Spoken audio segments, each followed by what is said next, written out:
कठिनाइयां कभी खत्म नहीं होंगी। शक्ति तुम्हारी इतनी बढ़ जाएगी, इतनी कि मतलब तुम्हें छोटी मोटी चुनौतियां तो ऐसे लगेगा जैसे किसी ने तुमको कह दिया कि आज रात में तुमको उड़ाएंगे, तुमने कहा हो बे, तुम्हारा सर काट के काली गुना चढ़ाए तो कहना। तो तुम्हारी उसी चीज का वो जो, अब वो चुनौती तो है ही है, लेकिन उस चुनौती के सामने तुम्हारी ताकत इतनी ज्यादा है कि वो तुम्हारे लिए कुछ है ही नहीं। तो संघर्ष नहीं खत्म होगा, तुम उससे मत भागो।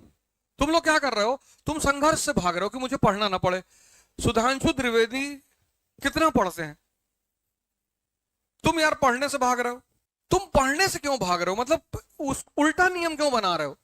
तुम अपने आप को ताकतवर करते चले जाओ, तो जितनी चुनौतियां तुम्हारे सामने आती चली जाएंगी सब छोटी होती चली जाएंगी। तुम रिवर्स फाइट करते हो, उल्टी फाइट करते हो, तुम उल्टी फाइट करते हो, उल्टी। तुम संघर्ष को खत्म करने की कोशिश करते हो, वो कभी नहीं खत्म होगा, पॉसिबल ही नहीं है, संभव ही नहीं है। तो उल्टा मत करो, उल्टे रास्ते में मत जाओ, शक्ति बढ़ा लो। और बढ़ा लो, तुम्हें अभी जितनी पता है उससे 1000 गुना ज्यादा है, लाख गुना, अरब गुना। 1000 न्यूरॉन सेल्स डेली रिलीज होते हैं, 1000। और एक न्यूरॉन सेल की ताकत होती है 80 जीबी। तो एक दिन में कितना जीबी, 80,000 जीबी। और 526 जीबी पे मोबाइल सोचो कितना बड़ा लगता है। 80,000 जीबी डेली पोटेंशियल होती है माइंड के पास,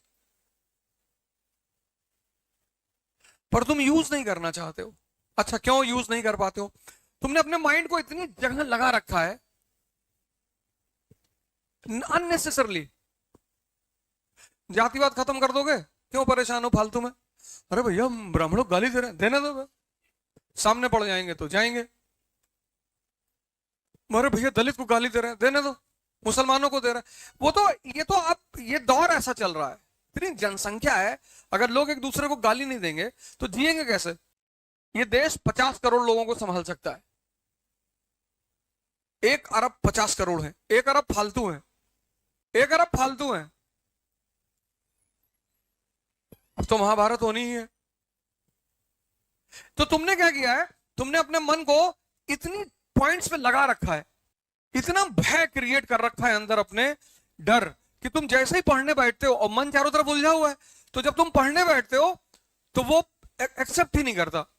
वो कम से कम 4 घंटे खड़े होकर पढ़ो। तुम अब तुम्हारी जनरेशन चेयर पे बैठने वाली जनरेशन नहीं है। तुम चेयर पे मत बैठो, तुम ये ले लो, ये बनवा लो और 4 घंटे खड़े होके पढ़ो। 8 घंटे मत पढ़ना, बैक पेन हो जाएगा। 4 घंटे तुम खड़े होके पढ़ो, ना नींद आएगी, ना तुमको पढ़ने में दिक्कत होगी, क्योंकि मेहनत हो रही है ना, और ठंडक आ रही है। तो धीरे धीरे धीरे धीरे धीरे धीरे धीरे तुम देखना, जैसे जैसे तुम्हारी ताकत बढ़ती जाएगी अंदर, वैसे वैसे बाहर अचीवमेंट बढ़ती चली जाएगी। आज से एक मंत्र ले लो मुझसे, जब भी कोई तुमसे मिले और जरूरत से ज्यादा लगाव दिखाने लगे तो समझ जाना अगले 1 हफ्ते में तुमसे कोई काम कहेगा। कोई तुम्हें तुम्हारी फायदे गिनाने लगे तो समझ लेना उसमें उसका फायदा जरूर है। संत महात्माओं को छोड़कर उनका कोई फायदा नहीं होता, वो तो बस कंपैशन, करुणा में ऐसा करते हैं। एक शब्द है, एक, जिसने मेरे जीवन की 70% दिक्कतें खत्म कर दी। अगर मैं 90 कहूं तो अतिशोक्ति नहीं है, एग्जैगरेशन नहीं है, बस एक शब्द, और उस शब्द का नाम है इंटरेस्ट, हित। जितने लोग तुमसे जुड़े हैं उनका कोई ना कोई इंटरेस्ट तो जरूर है।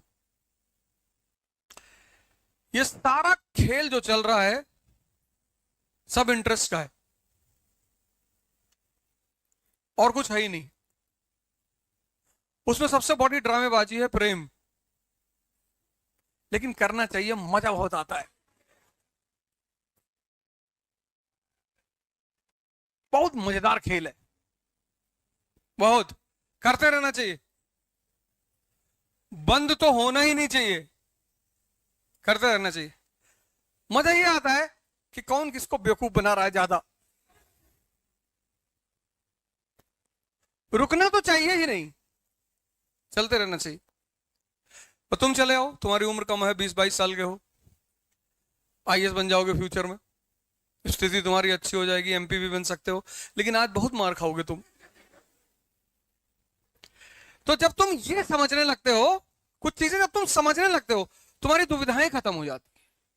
शादी फादी मत जाया करो किसी की अपनी छोड़ के, अपनी भी तो जाना ही चाहिए। शादी वादी कि हाँ, तुम्हारे किसी रिश्तेदार के घर, तुम्हारे किसी दोस्त के घर, पड़ोसी के घर परेशानी है, तब जरूर जाओ। चाहे पढ़ाई का नुकसान हो, चाहे जिसका नुकसान हो, लेकिन तब जरूर जाओ। इंसानियत खत्म नहीं होनी चाहिए। मतलब तुम्हारा पड़ोस में कोई आदमी बीमार है, तुम्हारे दोस्त का पिता बीमार है, और तुमको 2 दिन उस पिता के साथ हॉस्पिटल रहना, एकदम रहो, कुछ नुकसान नहीं होता। इंसानियत खत्म नहीं होनी चाहिए, वो बरकरार रहनी चाहिए। क्योंकि किसी की भी मुसीबत में जब तुम मदद करते हो तो वो तुम्हें दुआ देगा, और वो बहुत पावरफुल चीज है। मतलब दवा से लाखों गुना। कभी तुम गीता पढ़ोगे तो उसमें तुम्हें 3 तरह के कर्म पता चलेंगे, कर्म, अकर्म और विकर्म। जो संत होते हैं ना, ये विकर्म करते हैं, विकर्म मतलब ये जागृत हो चुके हैं, इन्हें कर्म करने की जरूरत नहीं, लेकिन फिर भी करते हैं। तो जब ये फिर भी करते हैं, तो वो जो कर्म करते हैं, अब इनको कर्म की जरूरत तो है नहीं, लेकिन ये करते हैं, तो इनके पास वो सेव होता रहता है। वो जो आशीर्वाद का कॉन्सेप्ट है वो यही है। तो इनके पास चीजें सेव होती हैं, तो उस सेव कर्म को ये किसी को गिफ्ट में दे देता है। जैसे कोई कैंसर का पेशेंट गया, इन्होंने उसके सर पे हाथ रख दिया, जाओ, तो होगा ठीक, वो गारंटी ठीक होगा, 4000% ठीक होगा, क्योंकि अब अपने लिए नहीं कर रहे। इस दुनिया का सबसे प्यारा नियम यह है कि जो जितना बड़ा मूर्ख होगा, उसके उतने ज्यादा दुश्मन होंगे। न्यूटन का नियम है ये।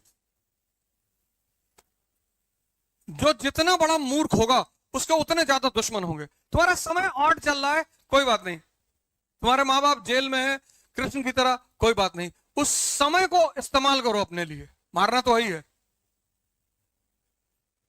पर समय को हमेशा समझो, और इंटरेस्ट के गेम को समझो। परेशान होने की जरूरत नहीं है। जिसका दिमाग का दायरा बड़ा हो गया, वो तुमको तो डर लगता है इस वक्त ना, क्योंकि तुमने अपनी शक्ति को अभी खोला नहीं है, तो तुमको डर लग रहा है कि भगवान किसी तरह से कोई नौकरी मिल जाए बस। तुम अभी भयभीत हो, क्योंकि तुमको शक्ति से अपने परिचित नहीं हो। तुम्हारा हाल हनुमान जी वाला है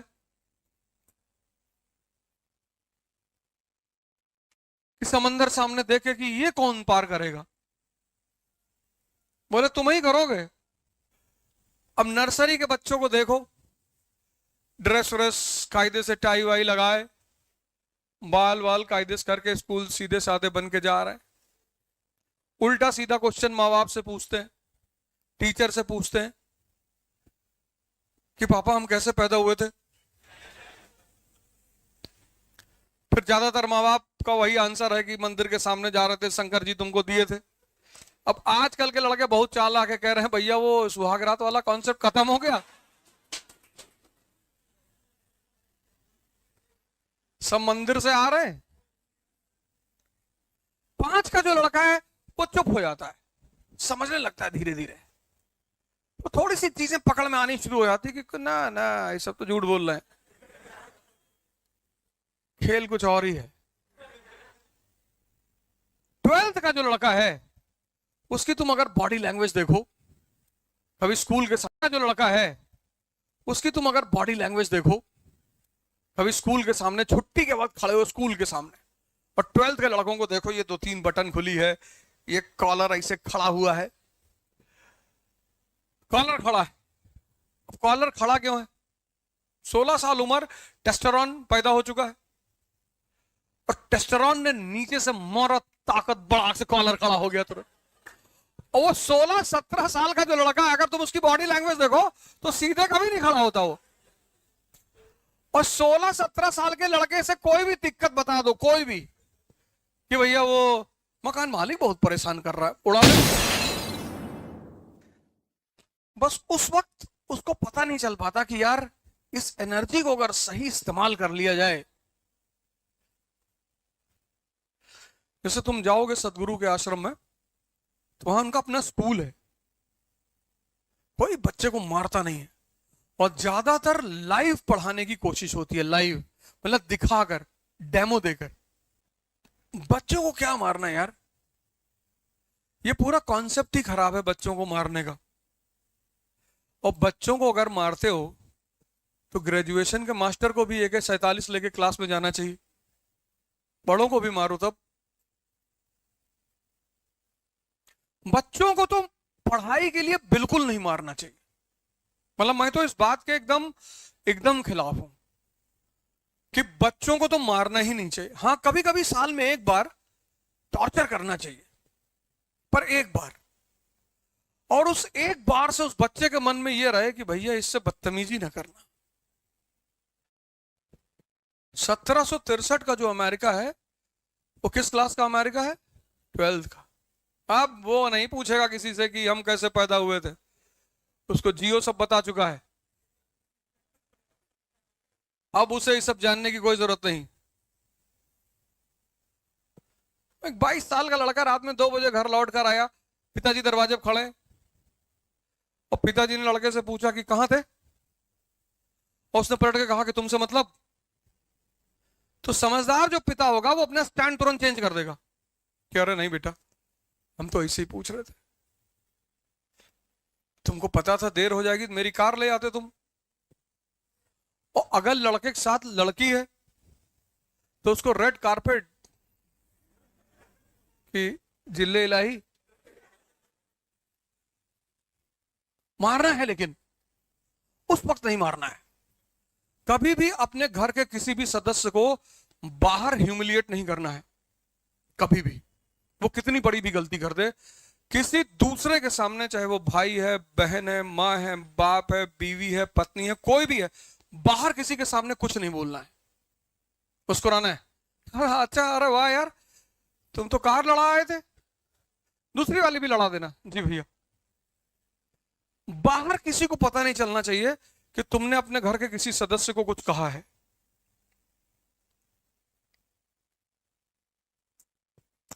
पर मारना है।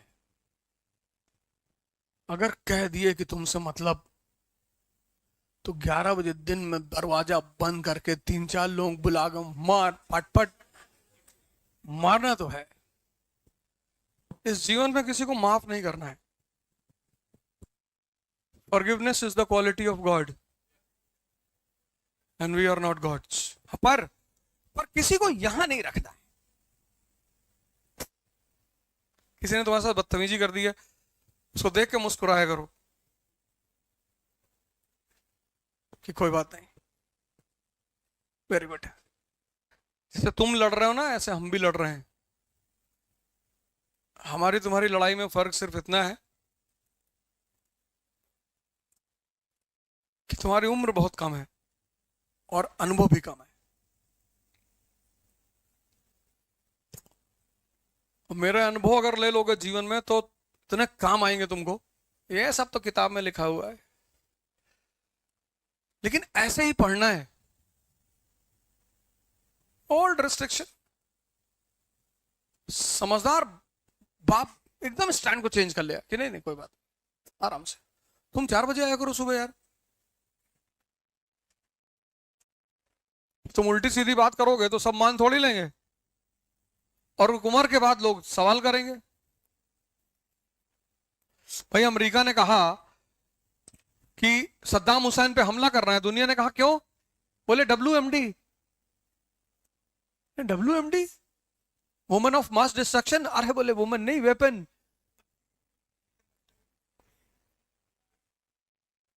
दुनिया ने कहा अच्छा वेपन रखा है ये? बोले हाँ। बोले तब मारो।